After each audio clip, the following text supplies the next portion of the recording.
Sebuah kisah mahakarya terbaik dari S.H. Mintarja yang sangat populer di masanya, berlatar belakang kerajaan Singasari.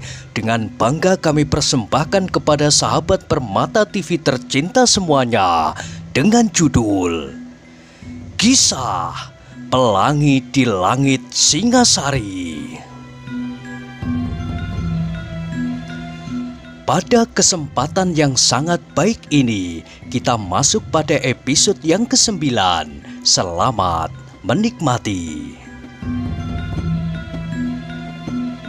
Pada episode sebelumnya telah diceritakan, Ken Dedes berjalan selangkah demi selangkah, menyusuri jalan-jalan sempit di halaman. Angin yang silir mengalir lembut dan bermain-main dengan rambutnya yang terurai di punggungnya.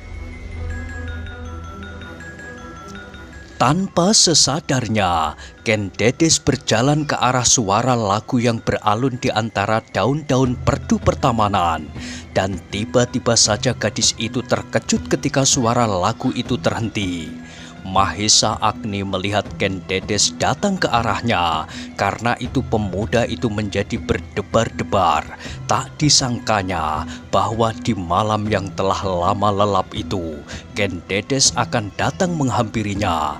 Karena itu, maka anak muda itu menjadi gugup dan hilanglah nada-nada lagunya dari kepalanya sehingga akhirnya ia berhenti. Langkah Ken Dedes pun terhenti pula. Gadis itu pun kemudian melihat Mahesa Agni duduk di tritisan. Sesaat ia menjadi bimbang, tetapi gadis itu tidak melangkah kembali, bahkan dihampirinya Mahesa Agni. Mahesa Agni menjadi semakin berdebar-debar, perasaan yang belum pernah terjadi padanya. Ken Dedes telah bertahun-tahun tinggal sehalaman dengan anak muda itu. Setiap hari mereka bertemu, bercakap, dan bergurau. Tetapi tak pernah Agni berdebar karenanya. Tetapi kali ini perasaannya menjadi lain. Mahesa Agni masih berdiam diri ketika Ken Dedes kemudian duduk di sampingnya di amben bambu itu. Sesaat mereka saling membisu. Hanya nafas Mahesa Agni lah yang terdengar berkejaran sehingga ia tak dapat lagi menyapa putri gurunya. Ken Dedes lah yang mula-mula berkata, namun suaranya benar-benar telah mencerminkan kedewasaannya. "Lagumu indah, Kakang," katanya. Agni berdesir mendengar pujian itu, pujian yang jauh lebih merdu dari suara serulingnya. Jawabannya terbata-bata. "Tidak, Ken Dedes, aku tidak pandai meniup seruling." "Lagumu bercerita tentang kesahduan cinta," berkata gadis itu pula. "Aku tak tahu," jawab Agni. "Demikian saja aku meniup seruling itu, dan apakah yang terpancar daripadanya?" "Cinta dan gairah bagi masa depan," sahut Ken Dedes. Mahesa Agni tidak menjawab, dan untuk sesaat Ken Dedes pun berdiam diri. Namun tiba-tiba di dalam dada gadis itu pun tumbuh sebuah persoalan. Persoalan yang lama terpendam di dalam dadanya. Beberapa waktu yang lalu, putri itu pun telah mengambil keputusan untuk mengatakan persoalannya kepada Mahesa Agni. Namun ia menjadi ragu-ragu. Apakah hal itu tidak akan menodai namanya, tetapi ia tidak akan dapat membiarkan persoalan itu semakin berlarut-larut dan selalu terngiang kembali kata-kata ayahnya. "Jangan terlalu lama, anakku." Gadis itu pun kemudian menjadi gelisah, terdorong oleh keinginannya untuk mengungkapkan perasaan yang menghimpit dadanya. Namun kemudian yang terloncat dari bibirnya, "Kakang, tiuplah serulingmu kembali." "Tidak, Ken Dedes," jawab Mahesa Agni. "Kenapa?" bertanya gadis itu. Agni menggeleng. Tak tahu, desisnya. Kembali mereka membisu. Angin yang lembut membelai mahkota dan daun-daun bunga. "Kakang," terdengar kemudian suara Ken Dedes lirih tertahan. Agni tidak menjawab, tetapi hatinya berdesir. Ken Dedes tidak segera meneruskan kata-katanya. Matanya yang suram jauh memandang puncak-puncak pepohonan yang bergoyang-goyang disentuh angin, dan malam pun bertambah malam. Gelora yang melanda dada Ken Dedes menjadi semakin dahsyat. Akhirnya meledak juga kata-katanya. "Kakang, bukankah kau telah mendengar sendiri apa yang telah dikatakan ayah kepadaku?" Mahesa Agni mengangguk dan terasa tangannya bergetar. "Bagaimanakah menurut pertimbangan kakang?" bertanya gadis itu. Mahesa Agni tidak segera dapat menjawab. Bahkan terasa keringat dinginnya mengalir dari segenap lubang-lubang kulitnya. Sehingga karena anak muda itu diam saja, Ken Dedes mendesaknya. "Apakah pertimbanganmu, kakang?" Mahesa Agni menjadi gugup, namun dicobanya juga untuk menenangkan detak jantungnya. Bahkan kemudian Agni dapat juga menjawab dengan suara bergetar. "Sebagian terbesar adalah tergantung padamu sendiri, Ken Dedes." Seandainya jawaban Mahesa Agni itu diucapkan beberapa hari yang lalu, serta dalam persoalan yang berbeda, Ken Dedes pasti akan mencubitnya dan berteriak dengan manjanya. "Buat apa aku bertanya kepadamu, kepada kakakku, apabila persoalannya akan diserahkan kembali kepadaku?" Tetapi kali ini Ken Dedes bersikap lain. Dengan sayunya gadis itu menundukkan wajahnya. "Ya," desisnya, "sebagian terbesar adalah tergantung kepadaku." Tetapi gadis itu bergumam pula, "Tetapi tidakkah ada orang lain yang dapat menolongku?" Mahesa Agni mendengar kata-kata itu. Ingin ia menjawab, bahkan ia ingin berteriak sambil menepuk dada. "Aku Ken Dedes, aku yang akan menolongmu." Namun kata-kata itu terhenti, tersangkut di kerongkongan, dan yang terdengar oleh Ken Dedes adalah, "Adakah orang lain yang dapat menolongmu?" Ken Dedes mengangkat wajahnya. Dipandangnya wajah Agni yang gelisah. Jawaban Agni sama sekali tak memberinya keyakinan. Dan sekali lagi wajah Ken Dedes terkulai lemah. Terasa matanya menjadi panas. Dan tak disadarinya, mata itu pun menjadi basah. "Kau sama sekali tidak menjawab pertanyaanku, kakang," desah Ken Dedes perlahan-lahan. "Malahan kau menjadikan aku bertambah bingung." Tetapi Mahesa Agnilah yang lebih dahulu bertambah bingung. Dalam kebingungannya itu, ia mencoba memperbaiki kesalahannya, dan tanpa terkendali ia berkata, Ya Ken Dedes, aku akan mencoba menolongmu." Sekali lagi Ken Dedes memandang wajah Mahesa Agni, dan tiba-tiba matanya yang redup menjadi sedikit menyala. Katanya, "Benarkah kakang akan menolong aku?" Mahesa Agni mengangguk, tetapi dadanya bergetar. Ken Dedes menarik nafas dalam sekali. Katanya perlahan-lahan sekali, "Aku tidak tahu apakah kakang Agni dapat merasakan perbedaan perasaan antara seorang anak muda dan seorang gadis. Namun yang aku rasakan, kakang, alangkah rumitnya perjalanan hidup ini." Ken Dedes berhenti sejenak, kemudian meneruskan, "Aku tidak mengeluh karena aku seorang gadis. Bahkan menurut ayah, aku harus berbangga bahwa Yang Maha Agung mempercayakan kepadaku jenisku untuk menurunkan, membesarkan dan mengasuh angkatan yang bakal datang. Tetapi suara Ken Dedes terputus dan kembali lehernya terasa tersekat. Mahesa Agni menjadi semakin bingung ketika Ken Dedes kemudian terisak. Maka dengan gelisahnya Mahesa Agni berdiri dan berjalan hilir mudik.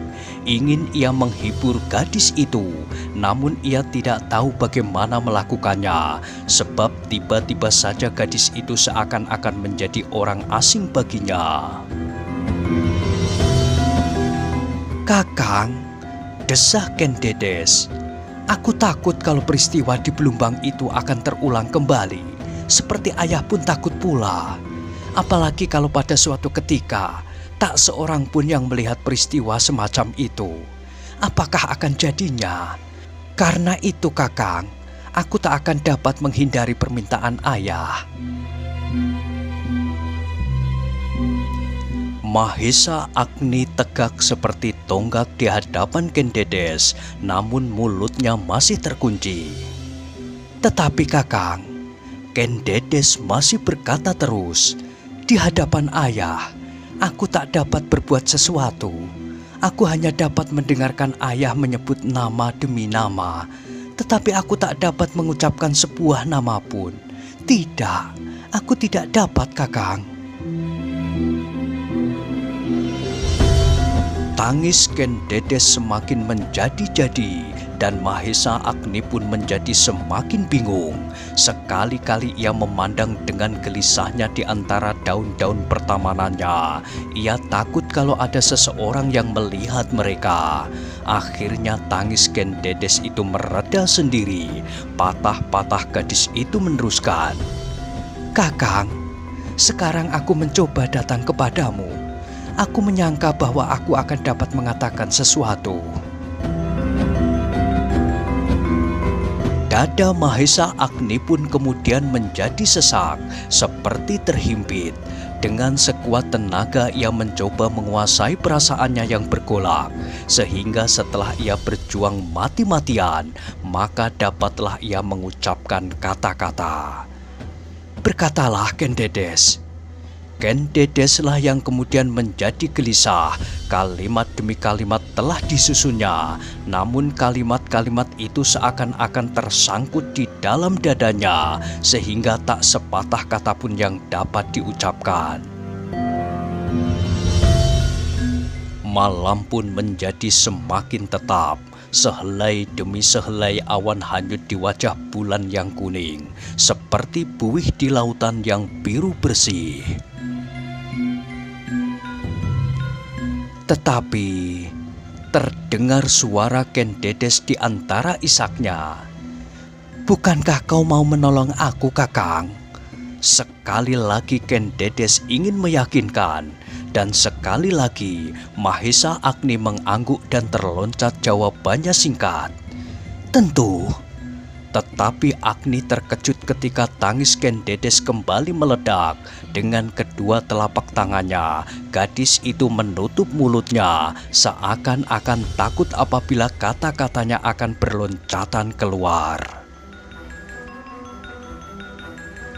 Karena itu, kembali Mahesa Agni mematung, tetapi dengan penuh harapan ia menanti, namun tak sepatah kata pun yang didengarnya. Bahkan Agni menjadi sangat terkejut ketika tiba-tiba saja Ken Dedes berdiri dan dengan tergesa-gesa ia berlari kembali ke biliknya.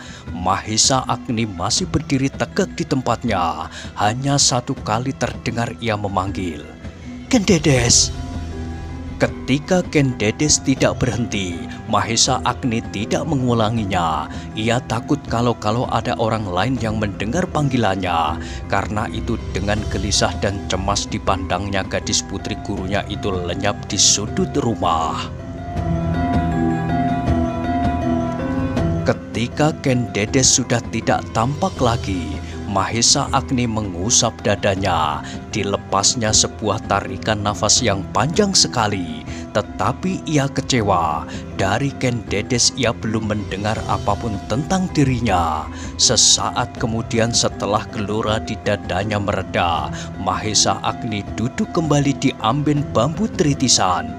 Bahkan kemudian ia menyesal kenapa bukan ia sendiri yang mengatakannya kepada gadis itu. Kenapa aku harus menunggu? Pikirnya. Mahesa Agni menggeleng. Mulutku pun terkunci. Desahnya. Mahesa Agni kemudian menjadi gelisah sendiri. Ia menjadi iri hati kepada pemuda yang terbuka hatinya. Dalam kesempitan yang demikian pasti tidak perlu lagi berteka-teki. Tetapi Mahesa Agni bukanlah pemuda yang demikian. Sejak ayahnya meninggal, maka ia lebih banyak menyimpan perasaan daripada menyatakannya kepada siapapun juga. Demikian pula dalam persoalan ini. Anak muda itu mencoba menghibur hatinya dengan serulingnya, tetapi ia tidak mampu lagi meniupnya. Karena itu, kembali serulingnya diletakkannya, dan tanpa dikehendakinya, ia berdiri dan berjalan mondar-mandir di pertamanan itu. Bulan di langit mengapung dengan tenangnya. Mahesa Agni mengerutkan keningnya ketika dilihatnya sebuah lingkaran putih di sekeliling bulan itu. Bulan berkalang, gumamnya, dan dilihatnya sebuah bintang yang menyala dengan terangnya pada lingkaran itu. Tidak di dalam, tetapi tidak pula di luar. Namun hati Mahesa Agni sama sekali tidak tertarik pada bulan, lingkaran, dan bintang yang menyala pada lingkaran itu. Karena itu, ia berjalan terus sambil menunduk, menyusuri jalan-jalan kerikil di halaman rumah itu. Di dalam biliknya, Ken Dedes menjatuhkan dirinya di pembaringannya, ditelungkupkannya wajahnya di antara kedua tangannya yang terlipat. Bagaimanapun juga ia bertahan, namun tangisnya meloncat juga. Ketika ia menahannya, maka terdengar isaknya menjadi semakin keras. "Nini," didengarnya suara lirih di depan pintunya. Cepat-cepat Ken Dedes mengusap matanya dan dicobanya menjawab perlahan-lahan. "Tinggalkan aku sendiri." "Nini," terdengar kembali. "Bolehkah aku masuk?" "Pergi," jawabnya. "Aku akan tidur." "Tidak," katanya pula. "Kau tidak akan tidur. Kenapa kau menangis?" Ken Dedes tidak menjawab lagi dan dibiarkannya orang itu masuk. Ken Dedes mengenal orang itu seperti ia mengenal dirinya sendiri. Seorang perempuan tua yang mengasuhnya sejak kecil, apalagi setelah ibunya meninggal. Perempuan itu mengasuhnya melampaui anak sendiri. "Kenapa kau bersedih, Nini?" Terdengar suara perempuan tua itu sambil duduk bersimpuh di samping amben Ken Dedes. Tangis Ken Dedes menjadi semakin deras, betapapun ia menahannya, dan terdengar di antara isaknya. "Tidak apa-apa, Bibi." "Jangan berbohong," sahut orang tua itu yang seakan-akan turut serta menghayati kepedihan hati gadis itu. "Aku mengenalmu sejak kau kanak-kanak. Aku mengenal tabiatmu seperti aku melihat matahari. Karena itu, jangan bersembunyi di balik lidi sehelai, anakku. Aku dapat menduga sebagian besar dari kedudukanmu." Sedikit demi sedikit tangis Ken Dedes mereda, seakan-akan orang tua itu dapat menjadi kawan berbagi duka. Perlahan-lahan diangkatnya wajahnya, dan di antara isaknya ia berkata, "Kau tahu, Bibi?" "Iya," sahut pengasuhnya itu. "Setiap gadis remaja akan mengalaminya. Aku sudah mendengar apa yang dikatakan empu kepadamu dan Angger Mahesa Agni." Ken Dedes terkejut, Dengan serta-merta ia bertanya, "Dari manakah kau mendengarnya?" "Ayahmu berkata kepadaku, embanmu yang tua ini," sahut perempuan itu. "Ayah?" bertanya Ken Dedes.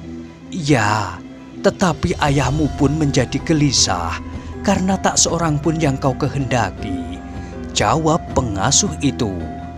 "Tetapi jangan kau sangka bahwa kami orang-orang tua ini tidak dapat meraba hati gadisnya." "Oh," Ken Dedes menarik nafas. "Apakah yang diketahuinya?" Orang tua itu diam untuk sesaat. Ditatapnya gadis itu dengan pandangan lembut. Tangannya yang telah dipenuhi oleh garis-garis umur itu kemudian dengan mesranya membelai rambut momongannya. "Jangan menangis anakku," bisiknya. Hati Ken Dedes menjadi berdebar-debar karenanya. Apakah yang diketahui tentang dirinya oleh pengasuh dan ayahnya? Dengan penuh pertanyaan ditatapnya wajah orang tua itu. Namun untuk sesaat mereka masih berdiam diri. Di luar angin masih bermain-main dengan daun-daun talas dan kelopak-kelopak bunga. Dengan tak disengaja, Mahesa Agni lewat melintas di samping bilik Ken Dedes. Ketika ia mendengar isak gadis itu, ia berhenti dan didengarnya kemudian Ken Dedes bercakap-cakap. Anak muda itu tak kuasa untuk mencegah keinginannya mendengarkan percakapan di balik dinding bilik itu. Karena itu, dengan hati-hati sekali, ia melekatkan kepalanya dan mencoba menangkap setiap kata-kata yang menggetarkan udara malam yang sepi. "Nini," terdengar pengasuh tua itu berkata dengan hati-hati, "jangan berrahasia kepadaku, seperti aku juga tidak berrahasia kepadamu. Ketahuilah Nini, bahwa Empu Purwa pernah bertanya kepadaku tentang dirimu. Disangkanya aku mengetahui seluruhnya apa yang tersimpan di hatimu. Karena itu anakku, untuk kepentinganmu, berkatalah kepadaku."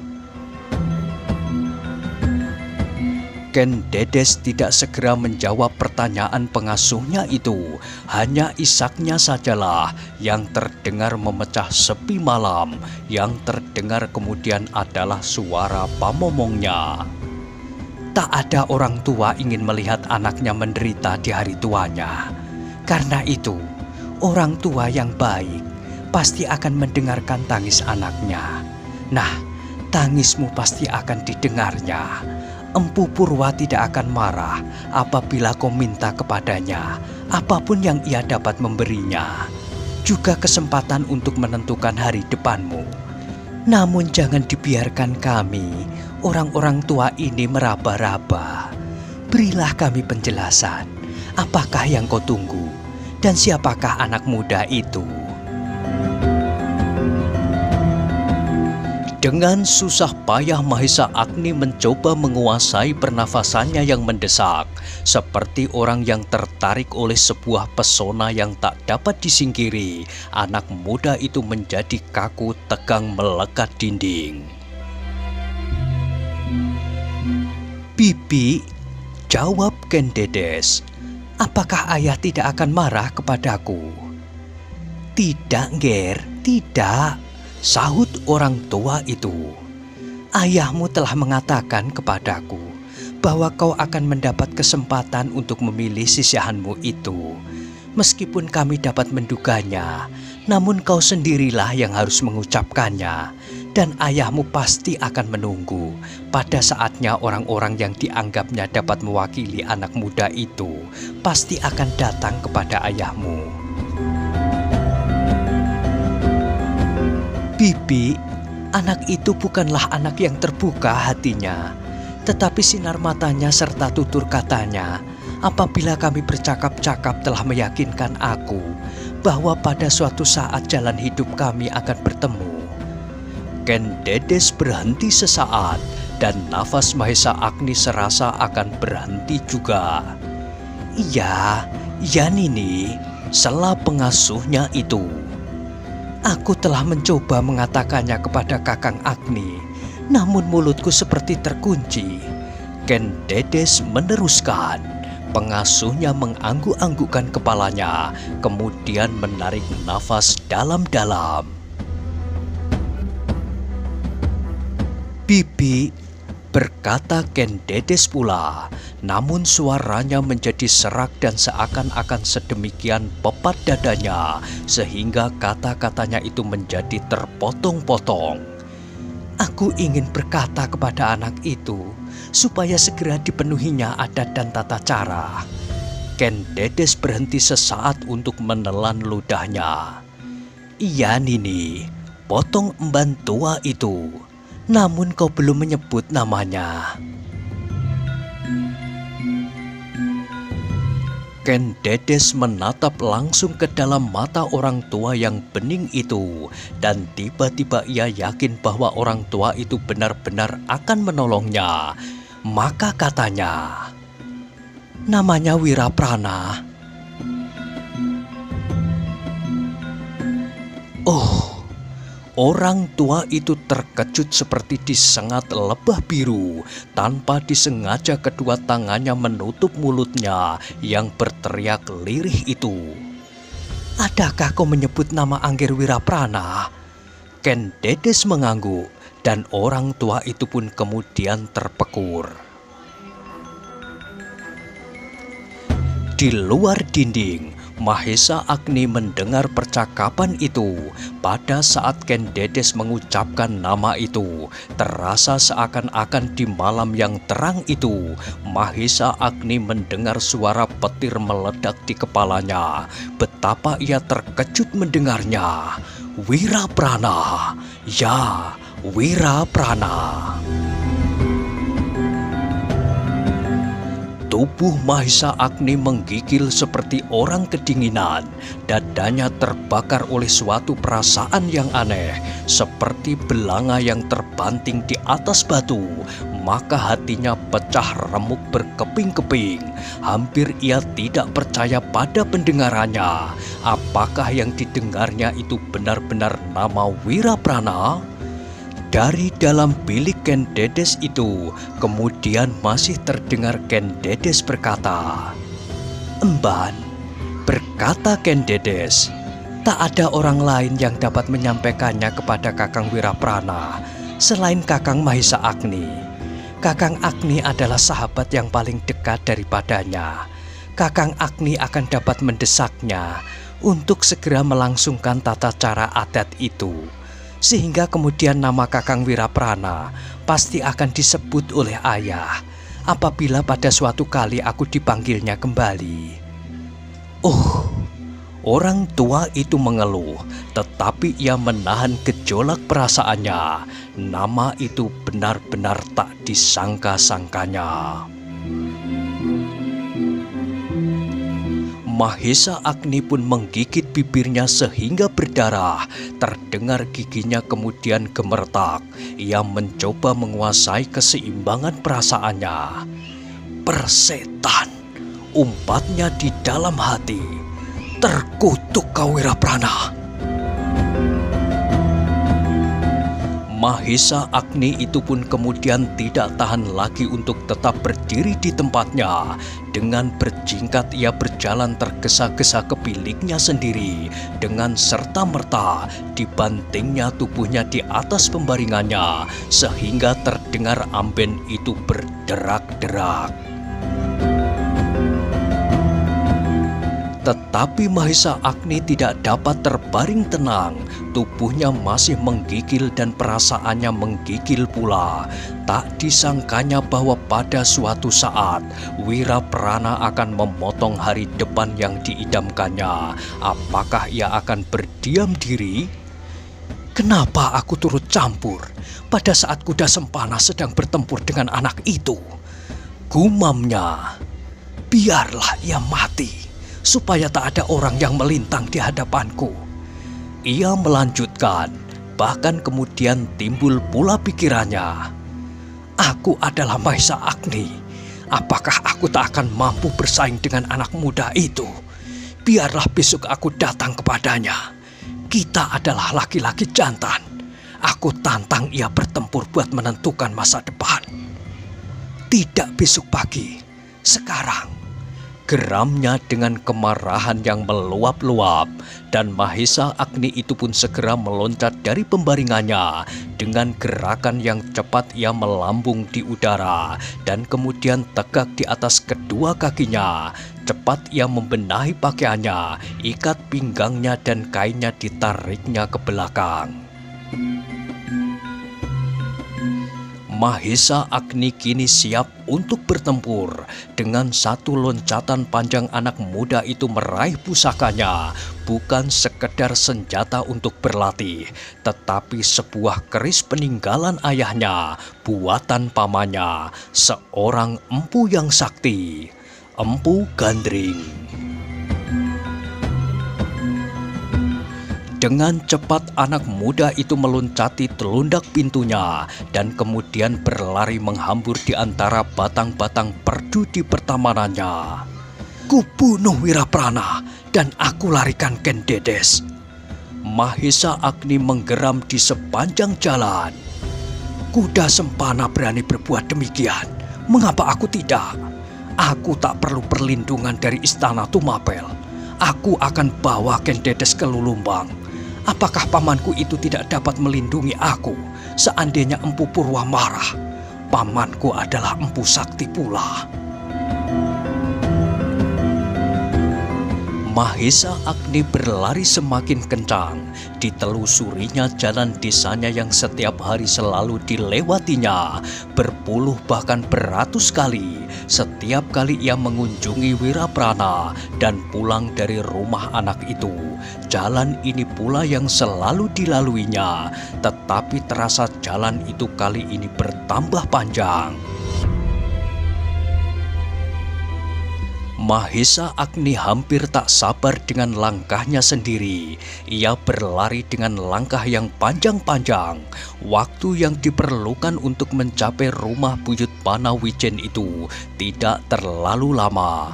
Hanya beberapa saat ia telah berdiri di muka regol halaman Buyut Panawijen. Dilihatnya regol itu tertutup, meskipun ia tahu pasti bahwa regol itu tidak terkunci. Kalau ia mendorongnya sedikit, regol itu pasti terbuka. Tetapi halaman itu begitu sepi. Mahesa Agni ragu sejenak, meskipun gelora di dadanya serasa tak dapat dihambatnya lagi. Namun ia masih sempat membuat perhitungan-perhitungan. Kalau ia masuk ke halaman dan memaksa bertemu dengan Wiraprana, maka Buyut Panawijen itu pun akan terbangun.